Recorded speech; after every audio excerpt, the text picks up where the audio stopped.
στον ύψιστο Άγιο Θεό, αυτόν που έφτιαξε γη κι ουρανό.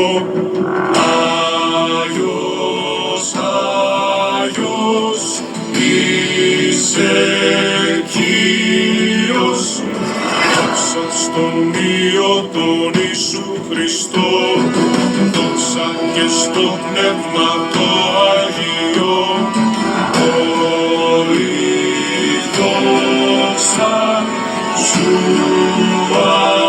ανήκει. Είσαι εσύ ο παντοδύναμος Θεός,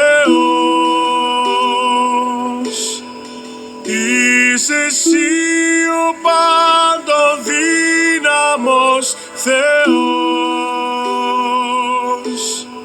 είσαι εσύ ο παντοδύναμος Θεός, είσαι εσύ ο παντοδύναμος Θεός.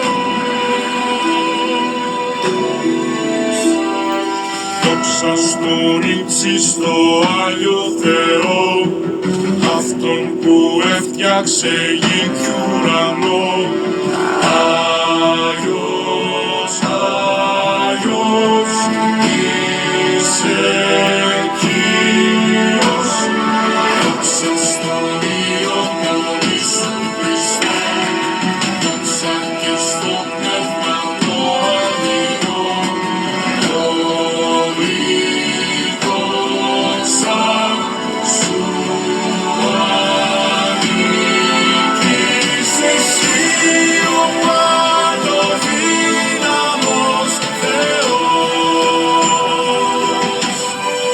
είσαι εσύ ο παντοδύναμος Θεός, είσαι εσύ ο παντοδύναμος Θεός, είσαι εσύ ο παντοδύναμος Θεός.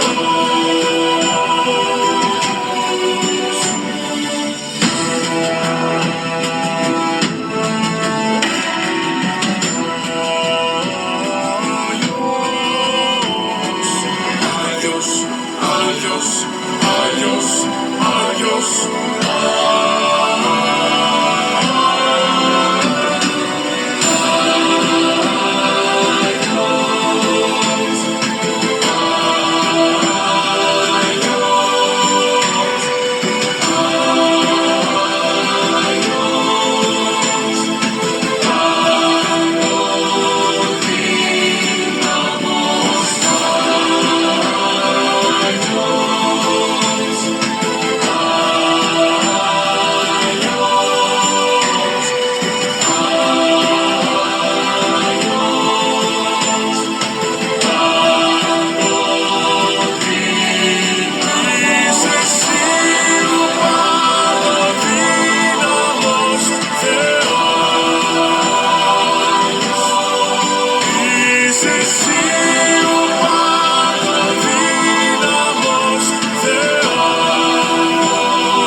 Papuri sa iyo, Panginoon, dakila ka sa lahat. Diyos Ama, Anak at Espiritu Santo, maraming salamat sa oras na ito ng pananalangin, Lord God, na ibinubukas mo ang iyong trono, your throne room, and we can freely enter that throne room, enter into your King's chambers, Lord God. through the precious and perfect saving blood of the Lord Jesus Christ, Lord. We will always be grateful that you, O King of Kings, Creator of the universe, choose to draw us near to you in perfect communion, Lord God. Despite our faults, despite our sinful nature, Lord God, we thank you. Psalm 139, Awit 139. O Panginoon, iyong siniyasat ako at nakilala ako. Iyong nakikilala ang aking pag-upo at ang aking pagtindig. Iyong nauunawa ang aking pag-iisip sa malayo. Iyong siniyasat ang aking landas at ang aking higaan, at iyong kilala ang lahat kong mga lakad. Sapagkat wala pa ang salita sa aking dila, ngunit narito, O Panginoon, natatalastas mo ng buo. Iyong kinulong ako sa likuran at sa harapan, at inilapag mo ang iyong kamay sa akin. Ang ganyang kaalaman ay totoong kagilagilalas sa akin. Ito'y mataas, hindi ko maabot.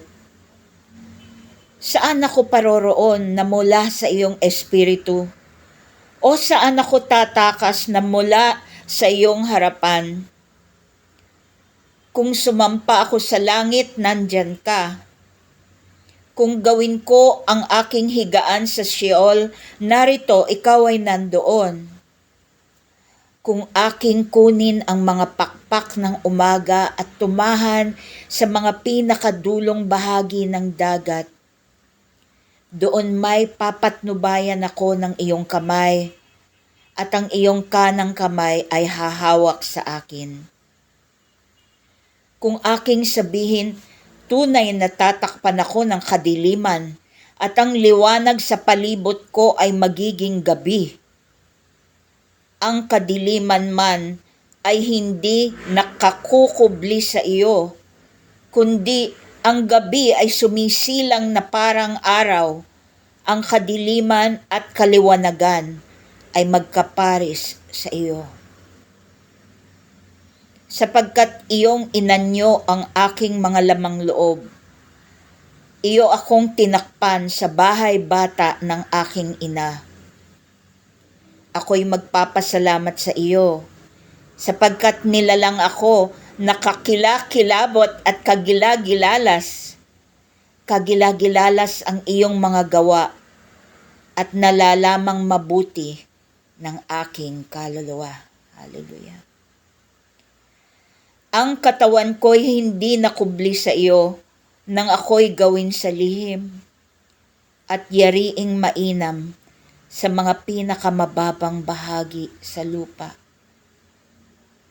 Nakita ng iyong mga mata ang aking mga sangkap na di sakdal, at sa iyong aklat ay pawang nangasulat kahit na ang mga araw na itinakda sa akin nang wala pang anuman sa kanila. Pagka mahalaga rin ng iyong mga pag-iisip sa akin, O Diyos, pagka dakila ng kabuuan nila, kung aking bibilangin, higit sila sa bilang kaysa buhangin. Pagka ako'y nagigising, ay laging nasa iyo ako. Hallelujah. Siyasatin mo ako, O Diyos, at alamin mo ang aking puso. Subukin mo ako at alamin mo ang aking mga pag-iisip. At tingnan kung may anumang lakad ng kasamaan sa akin. At patnubayan mo ako sa daang walang hanggan.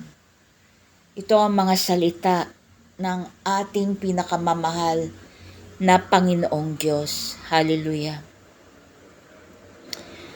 Mga kapatid, bago ako manalangin, ako po'y magsasalaysay lamang ng kaunti kaninang 3:00 na madaling araw ay ginising ako ng Panginoong Diyos mula sa isang klarong-klarong panaginip, very vivid, and I was so awake at 3 a.m. in 3 a.m. the morning. At ganito po yung aking napanaginipan. Ako po'y nakikipag-usap ng masinsinan sa isang Kristiyanong artista, isang sikat na celebrity, na asawa rin ng isang kapwa niya sikat na artista at singer na babae. Popular po silang dalawa. At sa aming pag-uusap doon sa panaginip po, ay naging magaan ang loob niya sa akin. Nagkaroon kami ng kapalagayang loob, kung ganun nga po ba ang pagkaka-describe. It was easy for us to talk and he was telling me a lot of things. We were like very good friends in that dream, no? At pagkatapos ay tinanong ko siya, kumusta ang iyong asawa? At ang sabi niya sa akin, medyo mahirap ang kanyang kalagayan. Meron siyang depression. Pero nilalabanan niya dahil kailangan maging highly energetic siya sa kanyang mga performances dito sa mga shows na kanyang nilalabasan. Marami kaming pinag-usapan at pagkatapos noon ay binigay niya sa akin ang kanyang calling card at ang intindi ko dun sa panaginip ay magkikita pa kaming muli at marami pa kaming pag-uusapan. Dahil siya'y kapatid. At pagkatapos noon ay kukunin ko na sana yung aking cellphone mula sa kanyang staff kasi hawak ng staff niya yung cellphone. At hindi ko makuha-kuha yung cellphone ko dahil pag dumarating sa akin ay luma at iba. Ang sabi ko sa staff, hindi po yan ang cellphone ko, pakiabot sa akin yung cellphone ko. And finally, nung naibalik na sa akin yung phone ko, pagtingin ko, hindi pa rin yun. Luma at hindi yun yung itsura ng model ng phone ko. At pagkatapos nun ay nagising na ako, nagtapos na ang panaginip. Mga kapatid, naniniwala ako na iyon ay udyok ng Panginoong Diyos na ilabas ko itong isang prophetic message na matagal nang nasa aking kalooban. Tinatawag niya ang atensyon ng mga Kristiyanong nasa entertainment industry. At dito pa lamang sa binasa nating awit 139.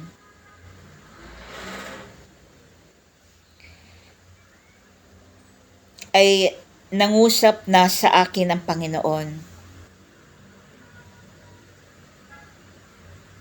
Sa 14, verse 14 and 15 and 16. Ako'y magpapasalamat sa iyo sapagkat nilalang ako na kakilakilabot at kagilagilalas.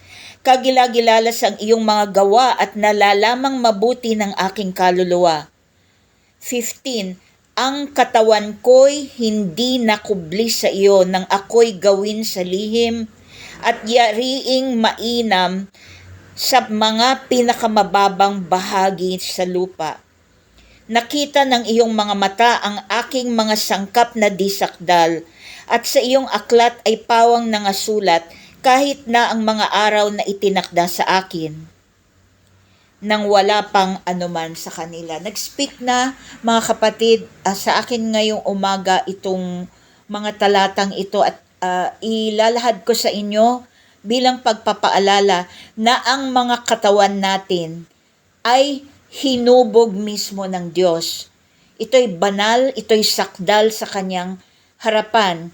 Kaya't ang mga katawan po natin ay kailangang gamitin natin sa paraang ikaluluwalhati ng kanyang pangalan.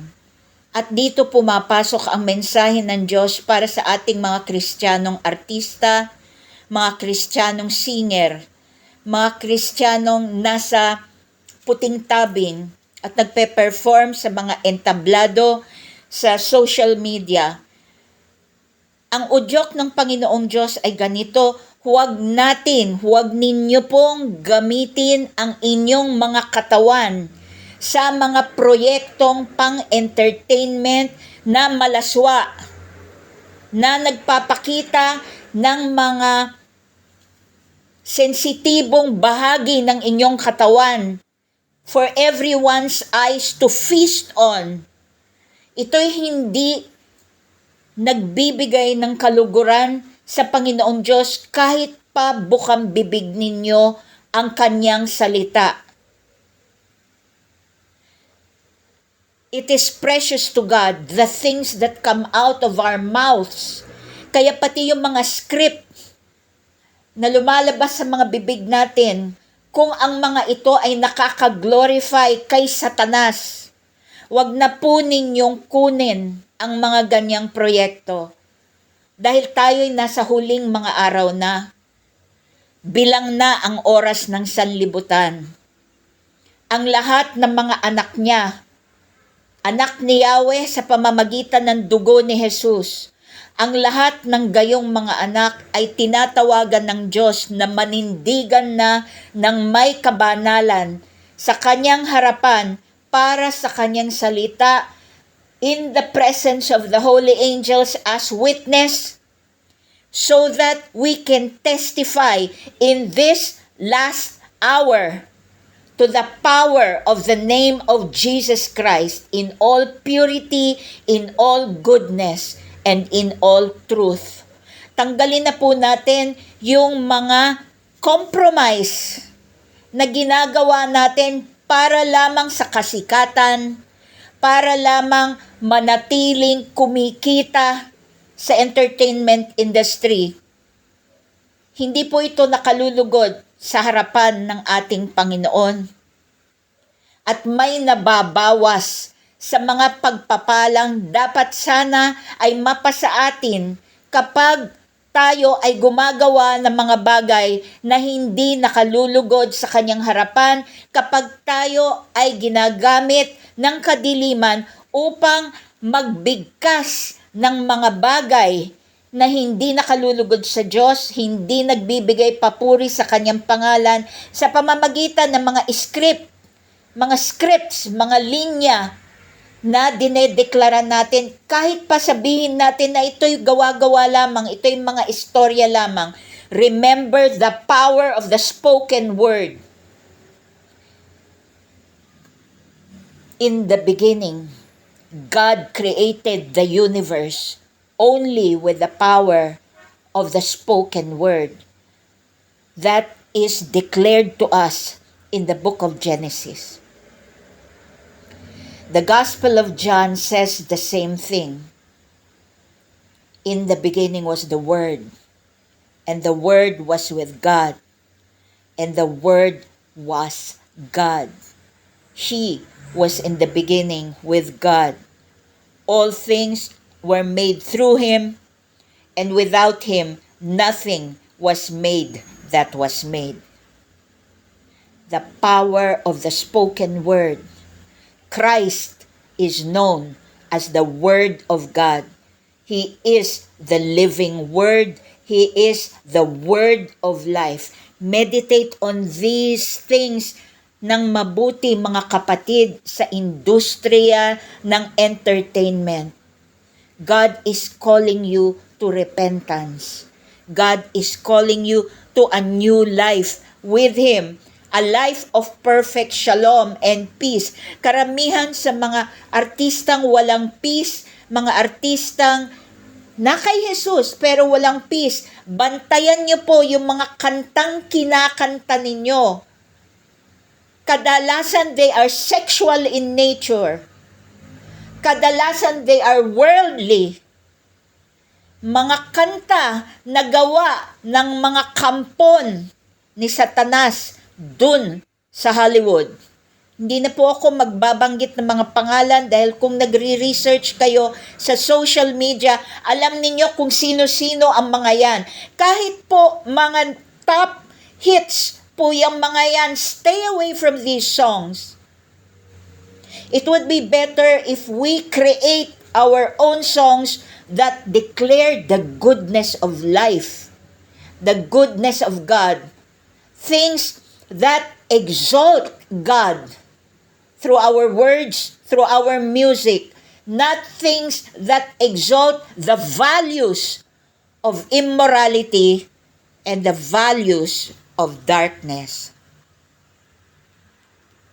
Bilang pagtatapos po ng mensahe at ako po'y dadako na sa pananalangin pagkatapos, ako po'y babasa mula sa aklat ng Efeso,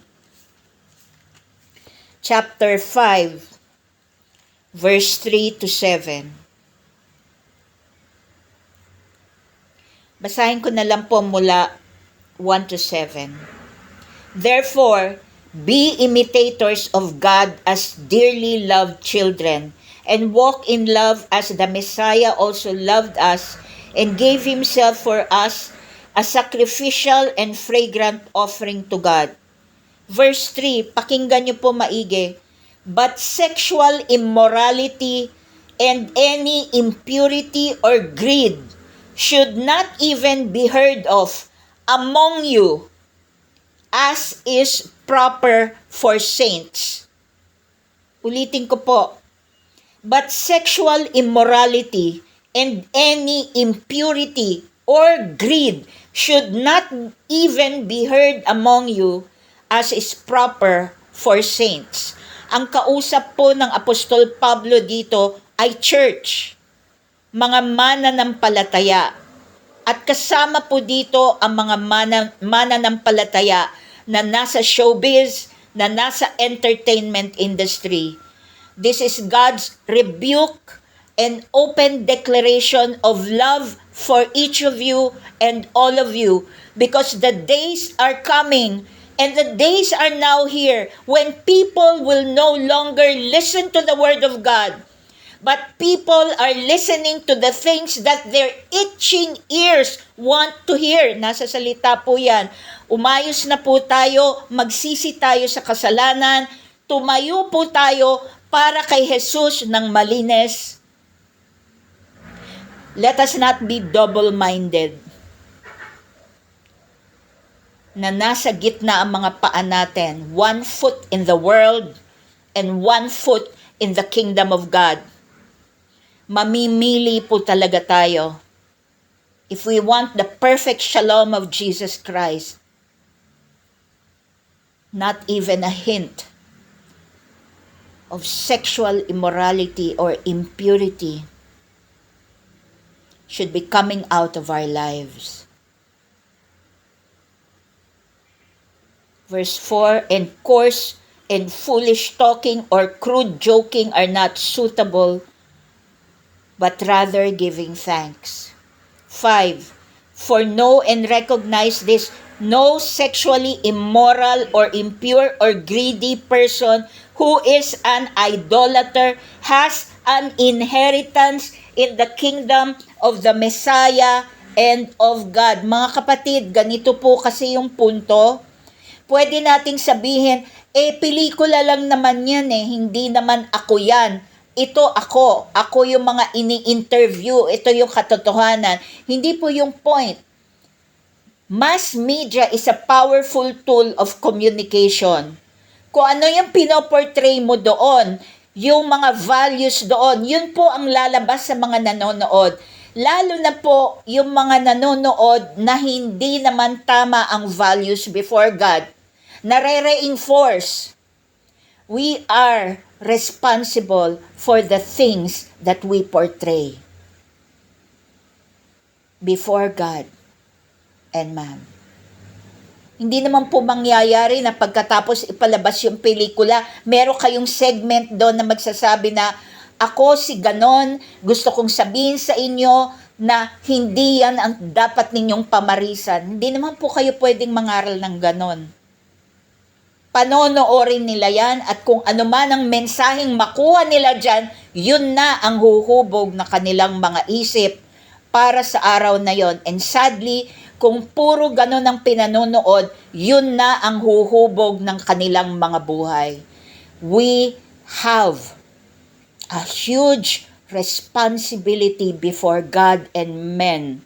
Tayong mga gumagamit ng media, any form of social media to deliver a message. And this, we at the Shalom Revival Hour know and understand fully well. Verse 6, let no one deceive you with empty arguments, for because of these things, God's wrath is coming on the disobedient.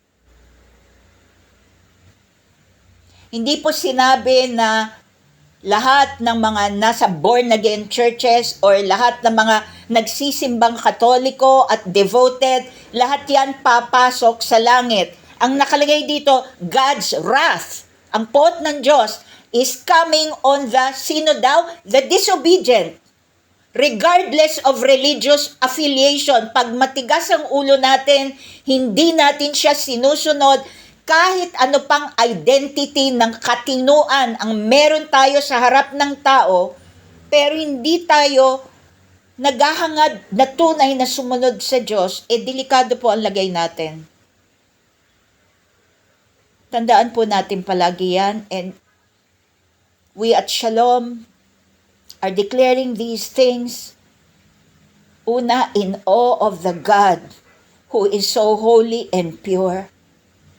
A God that we know we will never be able to reach in holiness with our own efforts. And second, in love and compassion for all our dear brothers and sisters in the entertainment industry, a showbiz. This is a call from your beloved Savior to stand for His name where you are.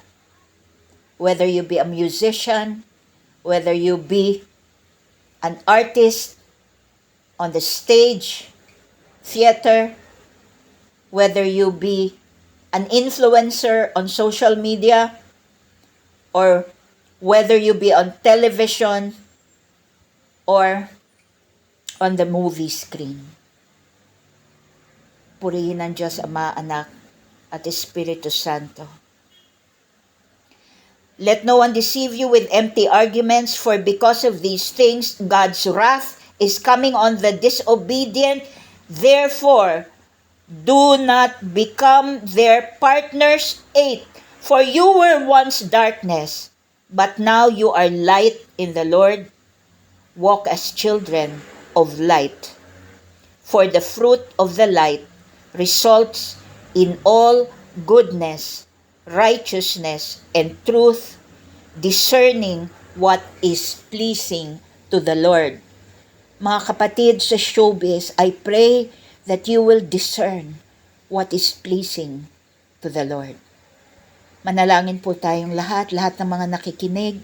Ipanalangin po natin ang ating mga sarili, hindi lamang ang mga paborito nating mga artista at mga influencers. Let's come before God. Lord God, we thank you for your message to us today. Hindi lang para sa mga artista ito, kundi para rin sa aming lahat na tumatawag sa iyong pangalan. Salamat sa mga banal na anghel na naririto at kasama namin sa pananalangin. Nagbibigay pugay at nagbibigay papuri din sa iyo, O Diyos. Lord God, kami inilipat mo na mula sa kaharian ng kadiliman, papasok sa kaharian ng iyong liwanag. Nagpupuri kami, O Diyos. At walang hanggang pasasalamat ang binibigay namin sa iyo. Hindi namin yan magagawa sa sarili naming lakas. Tanging lakas lamang ng aming banal na Panginoon at tagapagligtas na si Jesucristo, na nagbayad ng aming mga kasalanan doon sa krus ng Kalbaryo, mahigit 2,000 taon nang nakararaan. Siya lamang ang gumawa ng paraan upang makapasok kami sa kaharian ng liwanag. Binuksan niya ang kalangitan para sa amin sa pamamagitan ng dugong pumatak doon sa krus bilang pambayad ng aming mga kasalanan, Lord. Tulungan mo kami, bigay mo sa amin ang lakas, kapangyarihan at biyaya na pahalagahan ang dugong yon na dumanak para sa amin, O Diyos. Magkaroon kami ng seryosong conviction, pagpapasya, pagdedesisyon na iwan na ang mga works of darkness sa aming mga buhay. Iwan na ang gawa ng kadiliman sa aming mga buhay, sa aming mga inaasta, sa aming mga inaawit, sa aming mga sinasabi, sa aming mga dinedeklara, sa pamamagitan ng aming mga kilos, mga interviews, mga saloobin, mga pakikipag-usap sa ibang tao, totoo man sa buhay namin o kathang-isip lamang. The days are coming when the world will be filled with so much evil that light will be dimmed.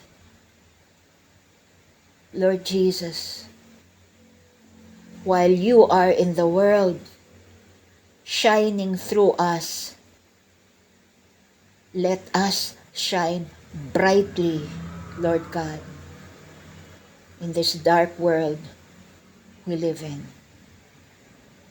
Protect us from the evil one. Preserve us, keep us safe until your precious return, O Lord Jesus, for your bride, the church. Purify us daily. Grant us your peace, your perfect shalom. Embrace us with your love.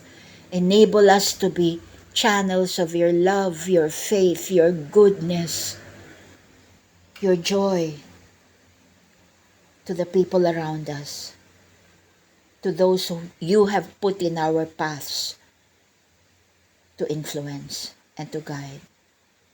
We thank you, Father. We praise you. We thank you for the peace.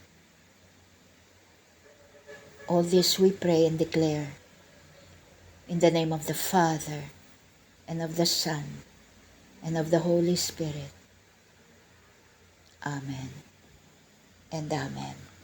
Hallelujah. Hallelujah. Hallelujah. Purihin ka, dakilang Diyos, Ama. Hallelujah. Amen. Hallelujah. Hallelujah. Hallelujah. Glory to your holy name. Purihin ka, O Diyos. Amen.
Δόξα στον ύψιστο Άγιο Θεό, αυτόν που έφτιαξε γη κι ουρανό.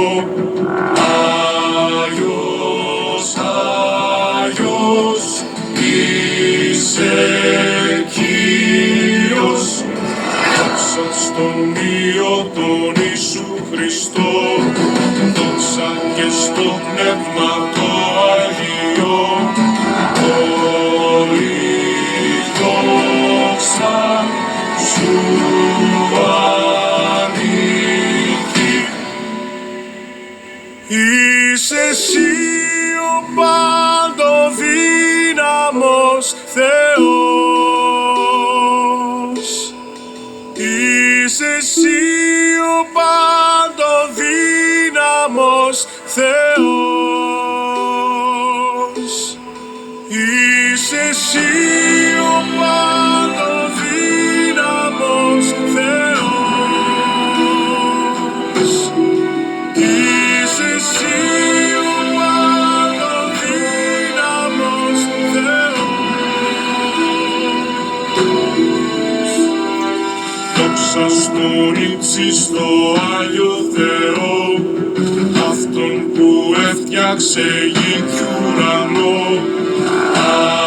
Άγιος, Άγιος, είσαι Κύριος. Δόξα στον Υιό τον Ιησού Χριστό, δόξα και στο Πνεύμα το Αγίο, όλη δόξα σου ανήκει. Είσαι εσύ ο παντοδύναμος Θεός. Είσαι εσύ ο παντοδύναμος Θεός. Είσαι εσύ ο παντοδύναμος Θεός. Είσαι εσύ ο παντοδύναμος Θεός.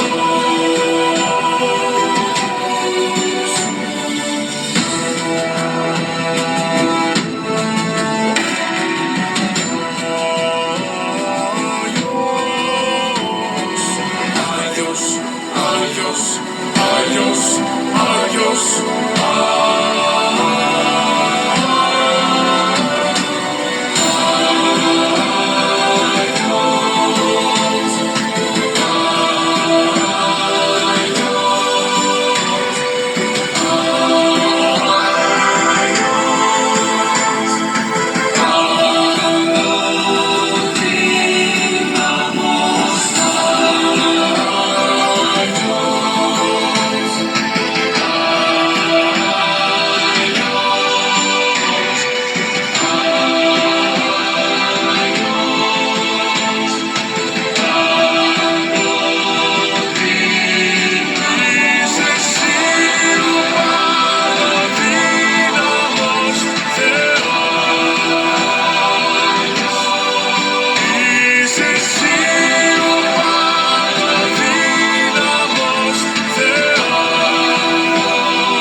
Magandang araw po sa inyo.